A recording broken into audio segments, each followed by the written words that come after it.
8 months pregnant, and my parents, who usually acted like I was invisible, suddenly invited me home for dinner. Yeah, right. Then bam, out of nowhere a fire ripped through the place. I watched in horror as Mom and Dad shoved me aside to drag my sister, Lily, who had leukemia, out of the inferno. I was choking on smoke, convinced I was about to die a horrible death, when my husband Frank burst through the flames like some damn hero. He hauled me out, ignoring the burns he got in the process, just staring at me with this worried look. You're pregnant. What if something happened to the baby? He said, his whole face a mask of concern. For a minute, I actually thought I finally found someone who truly cared about me. Then I saw the text, the ones between him and my sister. Lily, just hang on. Once she has the baby and we get the cord blood, you'll be okay. The blood turned to ice in my veins. Without a second thought, I yanked out my phone and called the clinic. Hi, I need to schedule an abortion.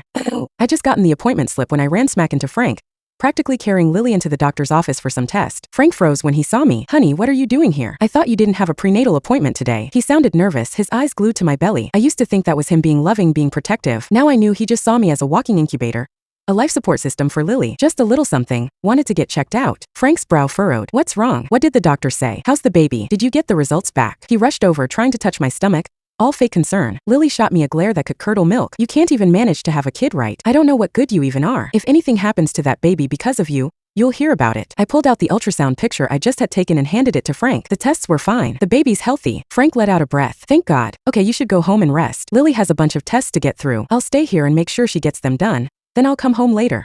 He kept his other hand glued to Lily's side, never letting go. I always thought Frank was so attentive to Lily because he saw her as his sick family. I never thought he'd be the person doing it all. Watching Frank and Lily walk away, I followed, a new feeling burning in my gut. They disappeared into the office of Dr. Steiner, the head of hematology, who also happened to be my father. Lily's condition is getting worse. We need to come up with something quick, Frank said, squeezing her hand. Just hang on for a month or two. We will get the blood when the baby is born, Lily. My dad was a stone-faced. We might not have a month. We need to look at a bone marrow transplant. Then let's just take the baby now. It's been 8 months, it's done. An all too familiar voice said. I stepped forward and saw my mother, a doctor in the OBGYN. I felt like somebody had shoved a knife straight into my chest. So they were all in on it. My own family and my husband all wanted to use my baby to save Lily. That baby is not even 9 months. It will have problems when we deliver it, Frank said, pulling me out of my thoughts. Mom's face soured, her brow furrowed. The most important thing right now is Lily's health. Nothing else matters. Lily snuggled into Frank's side. Frank, if you start caring about her baby more, will you even care about me? Frank immediately wrapped his arms around her. Don't be ridiculous. I only married her to get the cord blood to save your life. Once she gives birth, she's useless to me. Tears streamed down my face as I clutched the abortion pill in my hand. I looked up and threw the pill in my mouth. I took the appointment slip and went home. I opened up a divorce agreement and signed it and stuffed it in the safe. As I was packing my things, the front door slammed open, making me jump. Frank stormed over and grabbed my arm. Honey,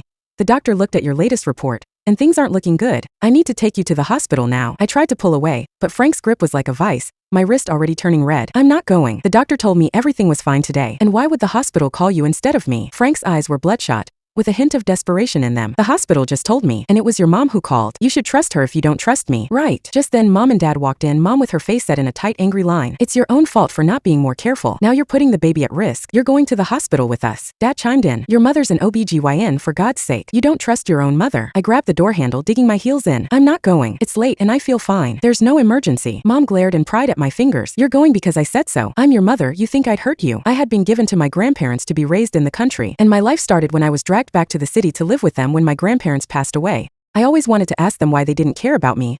I was their child after all. Almost tearing my hand, my mother managed to twist my fingers. Just leave now and save us all the trouble. What if you wait too long? I will never forgive you if that happens. My mother hissed. My cheek flushed red and I laughed bitterly. So the masks are off now. Mom didn't even flinch. I don't know what you're talking about. Your body can't handle being pregnant. Lucky for you, Lily needs the cord blood. I knew that my parents would force me into their twisted plan. Seeing that I wasn't giving in, Dad stepped in and slapped my cheek. Demon, she is your sister. Sacrificing one child will save your sister. You will have more. It was Frank that broke and grabbed my throat. Lily fainted this afternoon, and she needs your blood to be saved. I will make you go. Frank, that is your child in my womb. Lily needs you to do it to be saved. You do not even deserve my children. Frank's eyes were as cold as the north. Do not talk to her. She can go into labor any minute. Let's take her to the hospital. Frank grabbed some rope, and with the help of my parents tied my hands up. Let's get her now or you will pay. You will pay. My mother tugged me to the door. I dragged my legs and refused to move. Frank kicked my legs. Lily needs your blood. And if anything happens, I will end you. Frank managed to hit me with his strength and I dropped to the ground. I was barely breathing and the baby started to kick. Hit her, but don't touch the baby. My mom looked to Frank. My dad and Frank lifted me off the ground and dragged me towards the car. The door to the elevator opened and the cop, Officer Chun, walked out. He lived next door and would help me around the building. Help. I whispered. My mouth was immediately covered. She is not feeling well. I will take her to the hospital. Officer Chun looked suspicious. Frank was in the back pulling my hands while my mother flashed her hospital badge. We need to go now. We will see you later. I was dragged into the elevator while I looked to Officer Chun. The doors closed and I was full of despair. Almost told the cop, didn't you? You know we are saving your sister? You know that is the sister you love so much. My mom hissed while twisting my arms. The pain caused tears to fall. Dad's phone started ringing. Dr. Sean, your daughter Lily has a fever and is starting to seize. You need to come back to the hospital immediately. He hung up the phone, looking at my stomach with a grim expression. We need to operate immediately. When the elevator doors opened, I was dragged out. Stop. We heard a voice call out. It was Officer Chun. My hope came back. You dropped your IDs. He handed my mom my card. Thank you, Officer Chun.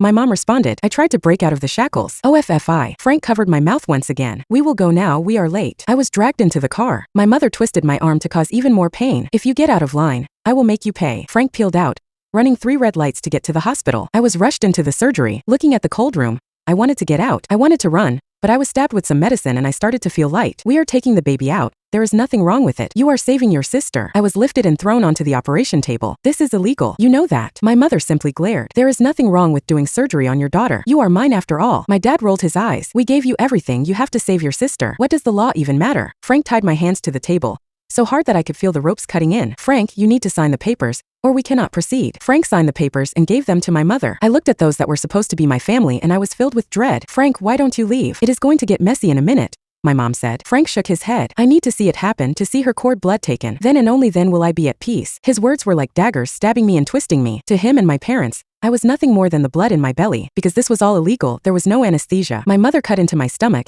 and all the pain I was going through was felt. I could feel my skin being pulled off. The room was filled with my screams and no one cared. Everyone ignored me and never showed compassion. You will pay, I whispered. Frank was about to lash out when Mom shouted, I got the baby. The joy quickly turned to horror. The baby is not breathing.